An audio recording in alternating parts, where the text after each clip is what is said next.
watching us on YouTube right now as we come from Carver-Hawkeye Arena with some banners you see hanging in the background. These are wrestling banners, but you get the gist. We're going to add another banner to the collection for the Iowa Hawkeyes as they qualify for another NCAA tournament. Mike Howell, Owen Siebring, live on Eye on the Hawks right now on YouTube. Pop into the chat if you have any questions. We're discussing the NCAA Tournament selection show. Just got wrapped up. We just got done talking to players, chatting through what this first potentially 2 rounds, is going to be like for the Hawkeyes. Mike, initially, jumping off the table, don't believe you're an expert on Murray State race or women's basketball, but anything that jumps out right away. What jumps out is Iowa's in a pretty tough bracket with just the teams that are in the region. Okay. You know, Oklahoma, we know they're a good team. Yep. UConn is the 2 seed. Yeah. So if you do make it to what is that? That'd be Elite Eight, which it would be an amazing, hell of a run if they get there. You know, you have Kentucky in there and USC, who Iowa's only one of their 3 losses this season. Yep. So, you know, but again, a lot of tough teams, and it's going to take a while. But I think the expectations are a little bit lower than they have been in the past 2 seasons with Caitlin Clark. Certainly. And if you get to that, puncher's chance against Oklahoma, and you make it to a Sweet 16, I mean, that's a heck of a year. Yeah, right now, I mean, just off the bat, what would be a win for you? Would it be getting to the Sweet 16? Is that like their, I don't want to say their ceiling, but like, are you satisfied with this season if they make the Sweet 16? I'll be satisfied if they beat Murray State, get 1 tournament win. I mean, you're playing in Oklahoma against Oklahoma, and they've got a pretty good ball club, and, I don't think it's like it'd be disappointment if they lost to a home team and a higher seed. So, I mean, when you're the 6th seed, you have a better chance to knock off the 3 compared to like if you were the 4 against a 1 or something like that. But I think 1 win, and then you're playing with house money against Oklahoma. So I think that would be an excellent season. I mean, we say that it's a tough portion of the bracket, but obviously every portion of the bracket is going to be tough. Honestly, I thought that they got out pretty lucky in terms of their seeding. Like, they could have had to go to South Bend to play Notre Dame in the 2nd round. I mean, they were a 3 seed too, so it's like, all things considered, between Notre Dame and Oklahoma, that's a good point. If I'm the Hawkeyes, I'd much rather see Oklahoma in the 2nd round. And you know that Notre Dame has a higher ceiling than Oklahoma. Yes, they were certainly. number 1 ranked team in the country, and they looked like it until of late. I think they're 2-3 in the last 5 games. They got one of the best players in the country in Hannah Hidalgo. That would have been a tough matchup. But now I think you're looking at it and you're like, you know what? This team could do it. They're a veteran team. A lot of players on here have played in a Final Four. I know Lucy hasn't, but she has tournament experience. So it wouldn't be like unconceivable if they beat Oklahoma and made it Sweet 16 again. Who would be their Sweet 16 opponent? I haven't dissected this bracket. It would be or would UConn. that would be UConn, who they'd potentially play in the Sweet 16? Yes. Okay, gotcha. And then USC would be a potential Elite 8 matchup. USC, Kentucky, Kansas State, and Cal and Mississippi State are the ones. Yeah, UConn potential rematch from, what was that, 4 years ago when they beat the Hawkeyes? Yeah. Caitlin's freshman year. In the Sweet 16. Sweet 16, it was the freshman phenom because Paige Beckers was also a freshman at that time. That's right, yeah. I mean, the first things that jumped out to me, once about half the bracket was revealed and we started knowing, okay, it's probably going to be either Norman or Lexington, I was really rooting for the Norman-Oklahoma bracket. Number one, just, I don't know, fun trip down there. I haven't been to Norman. It'd be fun to see that campus, assuming we get to go. Haven't heard finalized word on that yet, but we're hoping. Secondarily, just so many fun Eastern Iowa connections to shoot down there. Yeah, tell them about them. I know you named them off. You asked Jan, and I think you asked Sydney, too. The Jan video is on our YouTube page if you want to watch what she said after the game, and including Owen's question about all the Iowa connections that are in this bracket. Yeah, and as I list those off, go ahead and lean down and see if we've got any questions there to bring up in the chat. Feel free, again, to sound off on those questions that you have as we go live here on YouTube. But to start off with, Murray State, I was going to play a former Waterloo West graduate, Hallie Polk. She's a sophomore at Murray State. Played her first year at Bradley, I believe, and then transferred to Murray State. And she's had a great sophomore season. So we have somebody who I think that Hannah Stolke said that she might have known her, played a couple of games with her in AAU. Okay, so that's the only one that I know for Murray State is Hallie Polk. But she was high school teammates with Sahara Williams, who's a big player for Oklahoma. Those guys played on a couple of state tournament teams here. Sahara played on the All-Iowa Attack, the teams that Hannah Stolke, she and Hannah were teammates, and Sydney and Taylor McCabe were all teammates on those All-Iowa Attack teams for AAU. So she's got a lot of familiarity with those players. Also on Oklahoma's team, you have Aubrey Jones, who started at Iowa State, transferred over there. Of course, we know the Jones name. Her older sister is Ashley Jones, who right now is Iowa State's all-time leading scorer. Aubrey Jones, a graduate of Iowa City High School. And then, of course, their head coach is Jenny Baranczyk. I forget, what was her main name? Do you happen to know? I don't know. Lillis or something? I can look it up. Yeah. Jenny Baranczyk, when she was in college, this was a funny story. Jan actually told us that she and Lisa tried to recruit her to go play at Drake when they were coaching at Drake. She spurned Drake to instead go play for the Hawkeyes, and then right as she was about to be a freshman for Iowa, Jan and Lisa got the jobs coaching for Iowa. So they were like, well, we didn't get you at Drake, so we get you now with the Hawkeyes. And she was a part of those first teams for Lisa Bluter, and she was part of the first NCAA tournament team that Iowa played on back, or under Lisa Bluter at least. Jenny Lillis. Lillis. Okay, that's what I think I might have said. Jenny Lillis, yeah. So then Jenny Baranczyk, she went and coached at Drake eventually, and now she's been the Oklahoma coach since I think 2021.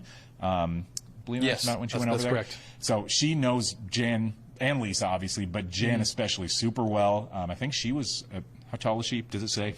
I think she was a big, so she would have been under Jan Jensen when she was kind of the head coach of the post players when she was at Iowa. But I think she's a former post. But anyway, so many Eastern Iowa connections to do stories on down there. We'd love to see that second round matchup between Jan and Jenny. Would be a lot of fun if Iowa and Oklahoma get a chance to play in the second round. Yeah, NCAA tournaments are a lot about storylines. You know, you look to the men, and there are a ton of storylines, and then the women's as well. You know, I remember some interesting parts of the selection show. If you were watching at home, you know, we were waiting 45 minutes, and we would have been on time. Apologies to everyone in the chat or watching on live on YouTube. I thought we'd be at an 8:15, but since they were in the last bracket, it kind of pushed things back. He had to get a story back for 9. Yeah. But when LSU popped as a 3 seed. They played in the last 2 tournaments, and you know they lost in the final or the title game, and then they beat LSU last year in the what round was that? The Elite Eight. Elite Eight, yep. So there was like I don't know how to describe the tension. They're like, are we okay? Here it is again. It got electric in that room for a second. But then you know we had to wait 30 extra minutes. But I mean, I asked both Sydney and Jan about this. It's like you could hear an audible like, whoo, when they were not that 6 seed in LSU's bracket. Like, I don't think, I mean, not that they're afraid of LSU, but they still did not want to play LSU for a 3rd year in a row in the tournament. Same thing a little bit when TCU came up as a 3 seed, because the storylines there would be Haley Van Lith playing for the 3rd year in a row. It could have been, you know, or the past 2 years they knocked her out of the NCAA tournament against Louisville, and last year against LSU. Yep. And so potentially 3rd year with a 3rd different team, but that too, I could hear a little bit of when it turned out that was not who they were going to be playing in the second round. So we all knew they were a 6 seed coming in, but there was a time when I hit record on my phone to get the reaction when the 7 popped up, because you just never know what the committee's actually going to do. And you know, you'd say, oh, they deserved a 6. I recorded in the 5 too, because you know maybe they liked their wins. I mean, Iowa has a pretty good record against Quad 1. I think it's like, what was it, 5 and 7, and something like that. And they have a pretty good resume with the amount of losses they have because they play in a tough conference. So it wouldn't have surprised me if they went 5 or 7 either way. But I think 6 is right on the dot, and you know, it might be a tough time to get out of that first weekend. But do you think they can do it? I mean, I think they can do it. Yeah, 100%. I don't think that there's any, but I think Oklahoma's got to be just like grief-stricken that they've got to play Iowa potentially in the second round. Like, that's a team that, as we've said all year, nobody wants to face in the NCAA tournament because of just the grittiness, the chip on the shoulder this team has a little bit right now. I know they spurned that in the Big Ten tournament, obviously, but at this point, I might be using the wrong term when I say chip on the shoulder, but at least they know they've got maybe a little more, I don't know if there's more pressure behind them this year, but like nobody's expecting this team to do as much as they did last season when they had Caitlin Clark on the roster, and so this year they know, like, all right, we want to prove that we can go out there and still win some NCAA tournament games, and so that is a very motivated Hawkeye team going into the first 2 rounds. No questions in the chat, just people predicting that Iowa will win and then put up a fight against Oklahoma. Sure. And that's kind of what I'm thinking right now. Yeah. You know, I haven't watched much of Oklahoma at all this year, but I do know, looked at the record, and you know, obviously with the Iowa connections, Jenny's a heck of a coach, so I know they're a well-coached team, and you just hope it's a good game if they play. Yeah. You never know, there could be upsets. Jen even pointed out that Jenny's like a rising name in the coaching world that would be like, I mean, Oklahoma's a great gig, don't get me wrong, but it's like if a bigger job were to open up somewhere, Jenny would certainly be a front runner. If, you know, God forbid, Jan were to retire in the next few years, I think Jan's going to put in her time. But when that day does come, I think Jenny would be a like solid like top of the list choice for her to be the replacement for Jan and Lisa eventually. That'd be an interesting move too, because you know, you see it on the recruiting stage at Iowa, and you just wonder how the next 5-10 years will will play out. If Iowa can turn the corner and become one of those, blue bloods in the sport. Because the way they're recruiting, bringing in Addie Deal, having, what's her name, Katie Harping? Is that the... Harping and Addison Bjorn here. Yeah, I mean, they're contending for, like, some really good recruits and stuff that, the UConns, the Tennessees, and stuff do. So should Jan put in a 10-year career? Jenny's younger, obviously. Yep. Like, I wonder if that would be a next step. I know she's probably trying to build something on her own at Oklahoma, but she did go here. So it'd be something to think about. We're going way ahead of ourselves here. We are, yeah. But that's all just to say that Jenny's a star in the coaching world, and that's still a tough opponent for Iowa in the second round. Great matchup. I really like that matchup with Iowa and Oklahoma in the second round. If you're going to get a 3 seed, I think that's a 3 seed that you wanted if you're Iowa. But still, boy, that's going to be a tough game. And, Jenny's going to come in just as motivated as Jan is, just because she's like, hey, this is my mentor, and I want to beat her. She's got all the respect in the world, I think, for the Hawkeyes. Obviously, loves Jan for all the relationship that they've had, but still, boy, she would love to knock that team out in the second round. Yeah, but it's also a gettable game. There's been tournaments where you look at it, men's and women's side, when you're playing. The first memory comes to as the men's teams in the years past when they played Gonzaga in the second round or Villanova, and it's just like, as a 7 seed, Iowa had no chance, right? But when you look at it from the women's side, I think the way Iowa's played the last month against the top teams in the Big Ten, the #1 overall seed against UCLA, I mean, could have had a chance to beat them. Yeah. Beat USC, another #1 seed.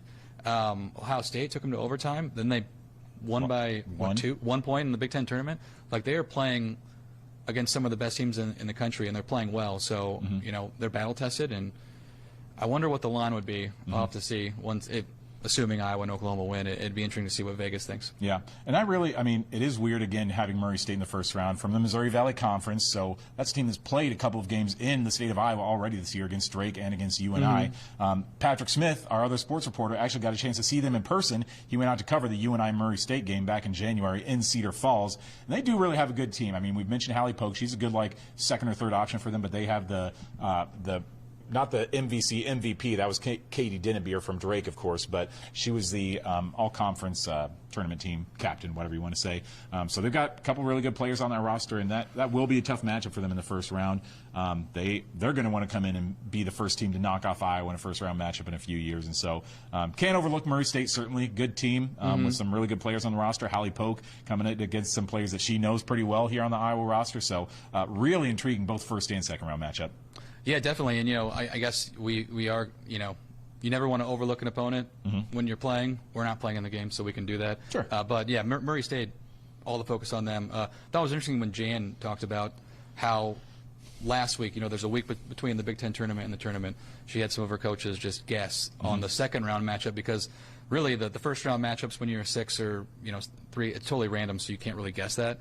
But they're like, I had someone look up, Kentucky, Duke, and she's like, I couldn't remember if we did Oklahoma, but if not, we'll get to work tonight. It's just interesting to see behind the scenes what goes on in that. And, now someone, like, a member of the staff is going to be looking into Oklahoma, and then, Florida Gulf Coast probably, you can't overlook them. Sure. And Murray State, and maybe people down the line in case, they make it to the second weekend. Yeah. Yeah, and something interesting, too, just thinking about, how much – I really wonder how much Jan knows this Oklahoma team, because I look back – I'm going to make a volleyball analogy here. We had the NCAA volleyball tournament. UNI got to play Louisville in the second round, and UNI sent that to 5 sets, played a really tight game. Big reason why is because Bobby Peterson, the coach, her daughter plays for Louisville, so that's a team that she'd watched and followed all season. I don't wonder if it's kind of the same thing with Jan and Jenny Baranczyk, where Jan's got to keep tabs on Jenny. If she's going to tune into some SEC highlights, it's probably going to be an Oklahoma game. And so I have to think that Jan at least knows a little bit about this team going and has some forethought on what this team's going to look like, maybe some matchup options. Boy, Hannah Stolke versus Sahara Williams in the post. That's a matchup of two former Eastern Iowa preps, Cedar Rapids, Washington. Conference rivals, Cedar Rapids, Washington, and Waterloo West. I mean, that's an insane matchup in the post. That'll be fun to watch, yeah, definitely. I wish we had enough time so I could go through and look at some Oklahoma stuff, but yeah, I mean, getting to those storylines in an NCAA tournament is just a cherry on top of what should be two good teams just going at it. Yeah, and a cherry on top of the season overall. I mean, I think that all the players talked about just how excited they are too. They knew they'd be playing on, but they are just excited to have at least another week of practice with this team. They love each other. They love their teammates. They love their coaching staff. Just being able to enjoy time together again, I think, is something that they're all looking forward to going ahead. That's a good point, too, because one thing Jan did say is, in the middle of the conference season, if you were going to tell me that we'd have 22 wins and be a 6 seed in the NCAA tournament, she would have jumped at that. You know, so I haven't heard or seen much like fear about the draw, but I guess we'll kind of wrap up here. But like prediction time, we got to do it. We're a sports podcast. Sure. How far do the Hawkeyes go? Once I sit down and start filling out my brackets, Subject to change, right? yeah. I think that this is a team that can get to the Sweet 16. That is probably where I would have them capping out. I think that I would really strongly like them against Murray State, and I would say that they'd be my favorite to win that Oklahoma game right now. It's kind of a toss-up 6-3. Like, I know 6-3 seems like a lot in bracket terminology, but really that's like two teams that are not all that different when you look at Iowa and Oklahoma, two really evenly matched teams. So I think that Sweet 16 is probably where I'd see them cap out. Who do we say they get in Sweet 16? UConn? Yeah. Boy, getting them for a second year, yeah, that's who they played in the Final Four last year, so that could be another rematch, but I'd have a hard time seeing them get any farther than that, frankly. I agree. I think it's like a 50-50. I agree with you. They're going to beat Murray State. I would go out on a limb and say that. And then on Monday, I think it's like a 50-50, but I think they can get it done. And this team has just battled through a lot this season, and I'd take them over Oklahoma right now.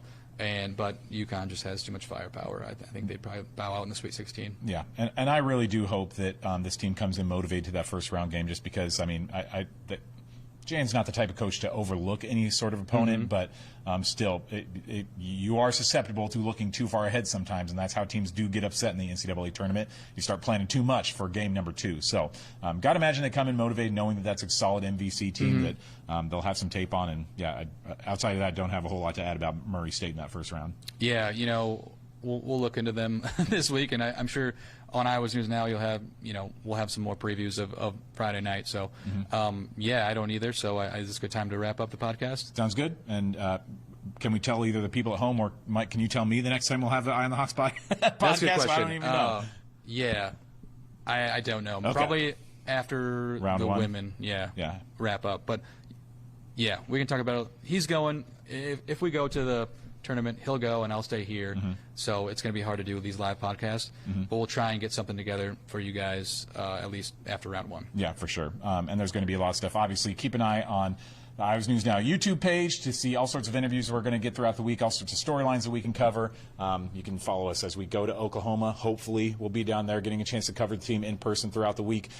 Make sure you follow the X account of Eye on the Hawks and Owen Siebring and Iowa's News Now. Watch us on TV on CBS 2 or Fox 17, or Fox 28, I should say. Fox 17's Des Moines affiliate. Plug for them, too. But yeah, you can follow us all throughout the week, and we've got storylines abounding already for these first couple rounds. And so, a lot to watch here. So, keep following us here on Eye on the Hawks. For Mike Howell, Owen Siebring, we'll see you again soon.